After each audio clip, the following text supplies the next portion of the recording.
Hello everyone, welcome back to Inside Electronics. So this time we are going to fix a couple of Iball speakers. Now this is the classic Iball i2-460. If it can focus on that, yeah, i2-460. These are the classic speakers. In fact, these were my first computer speakers back in those days. If you remember, I don't know how many of you have seen my previous videos, but if you have ever seen one of my previous very old videos, you can see a similar speakers sitting right there. Now it's been removed. So these, by the way, my speakers are still with me. They are in a different room. They are still working fine. There's nothing wrong with that.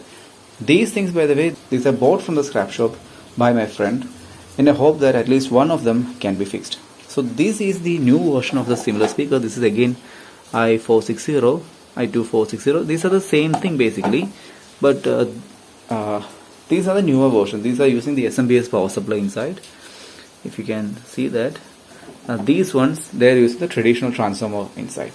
But in my opinion, I will say these things, yeah, they're not good compared to that one, because I personally have seen both of them working.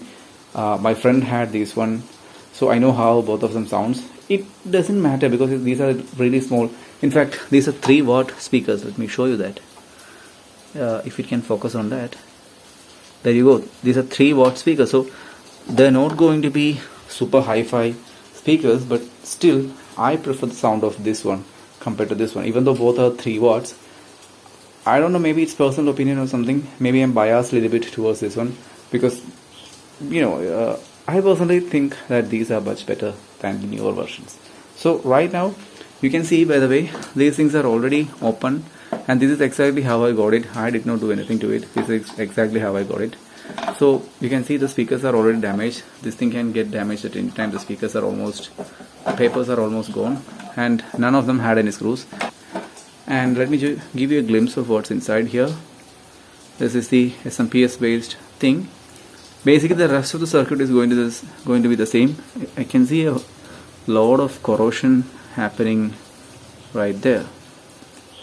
See, a lot of corrosion, so it's much better to avoid this thing. So let's open this thing and see whether this can be fixed or not. So the reason why he purchased both of them is because he hoped that at least one can be fixed with the spares taken from one another. So yeah, that's what we are also going to do. If we have if we need something, I think we can take it from here, or rather I would go out and purchase a new component for that. But we'll see. We are going to fix this one now. Okay, so we are back at the bench, and now we are going to take apart this speaker and see what's inside. How does it work, or is it even going to work? Let's see all of that right now. So first of all, let's open the top cover, the grill, and see whether the speakers are fine or not. Yep, the speaker looks fine. It has some movement to it. There is no wear and tear. The paper is fine. So at least this has screws, so that means we cannot simply take it out. We need to remove those screws first. I hope that's the same case with this one. Oh, it got over already, but it is holding on, so I think okay, there you go.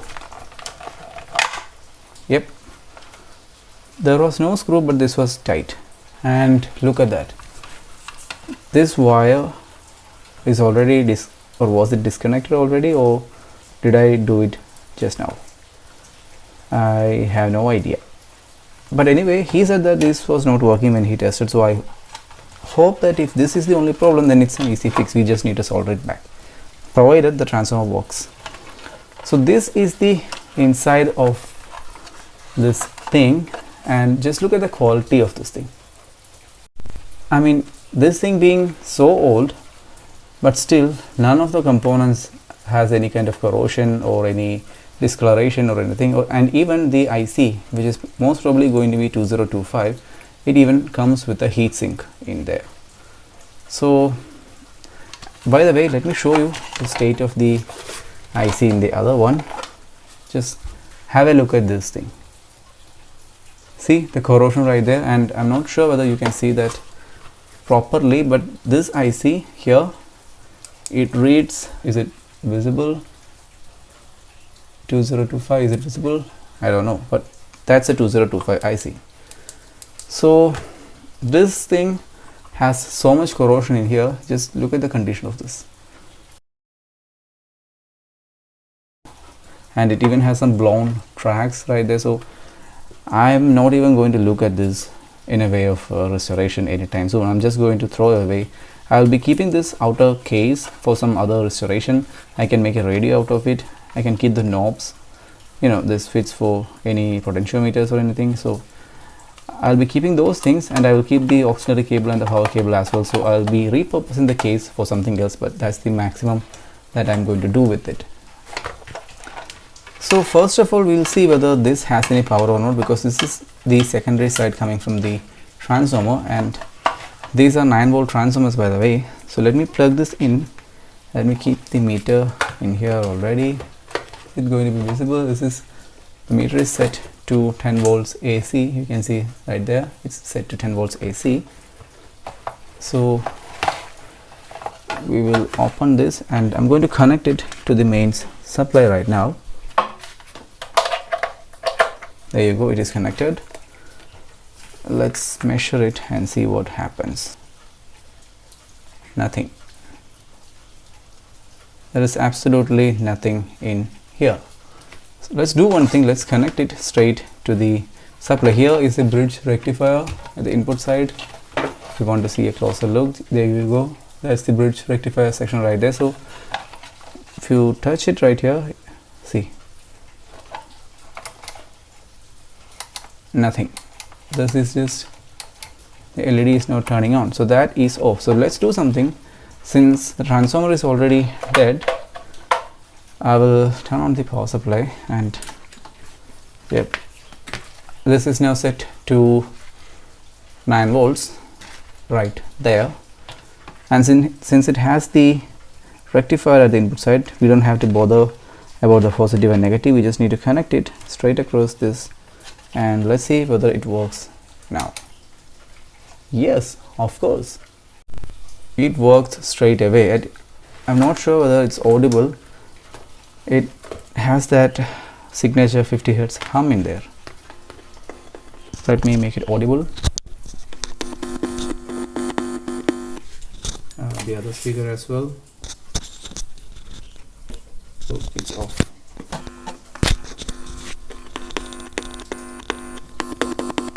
So that is working just fine. The issue was with the transformer. So what we can do here is either replace the transformer, but I'm not going to do that. Instead, what I will do is I'll be drilling a hole in here, and I'll put a DC jack right here. So let's make it work that way, and we will restore it completely afterwards. We have to wash everything, so I'm going to do those things now, and I will drill a hole, and I shall come back after all of that. Alright, so I made some changes to the speaker. I don't know how much visible it is, but if you look closer, you can see that this is now looking much neater, and especially this speaker. Just have a look at it. I mean, this was, if you remember, or just if possible, just go back a few minutes and you can see how nasty this was. This was all stained up in the front.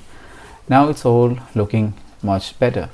There are some scratches, there are deep scratches in here which we cannot do anything, but apart from that, everything turned out to be good. And here is the transformer that I took out from this unit. You can see the primary is already burned up. Actually, I took out the transformer even further just to see if it had any thermal fuse inside, because most of the time these kind of transformers comes with a built-in thermal protection. So if that is the case, you can just bypass it, and it will we can make use of it again. It will work just fine if you bypass that. The protection is lost obviously, but still you can make it work. But in this case, the primary is burned up. You can see that burn mark right there. So the secondary is okay, the primary is gone, so we are not going to use this transformer. And instead of the replacement, I'll be putting this DC jack at the input side. So I already made a hole right here, you can see, and this thing is around 11.5 mm in dia. So I used a 12 mm drill bit right here. So I drilled a hole, and this is the 12 mm hole size right here.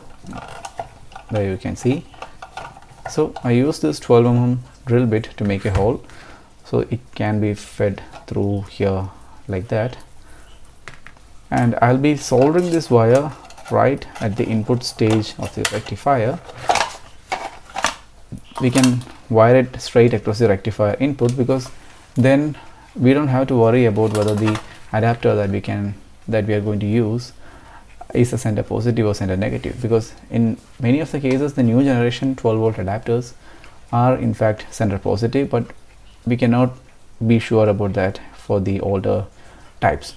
So we are effectively converting this from a transformer power supply to an SMPS power supply, but we can make it work. It will work just fine. And when I went through my parts bin for finding that 9 volt transformer based adapter, I'm not able to find it right now.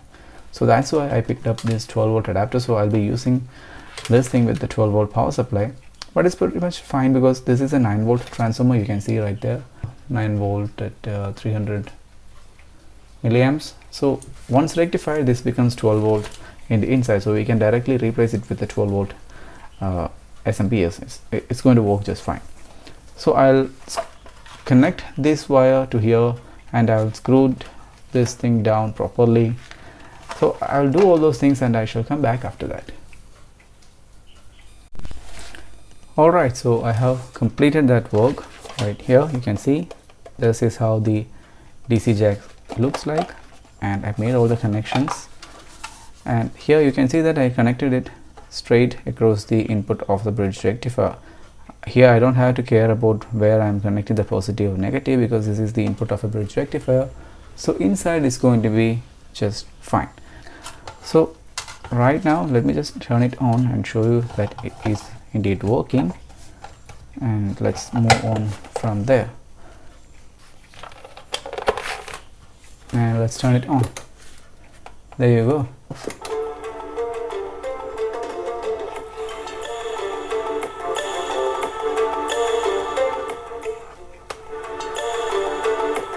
Yep, it works just fine.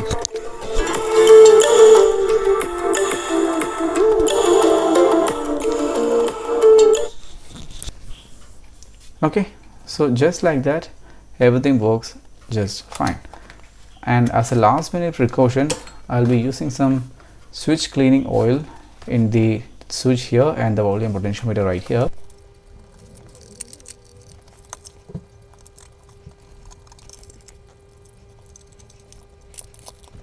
Alright, so I put together everything back as how it should be, and there you go. It just works fine. So yeah, that's it for today's videos guys. Thank you for watching, and see you with another video.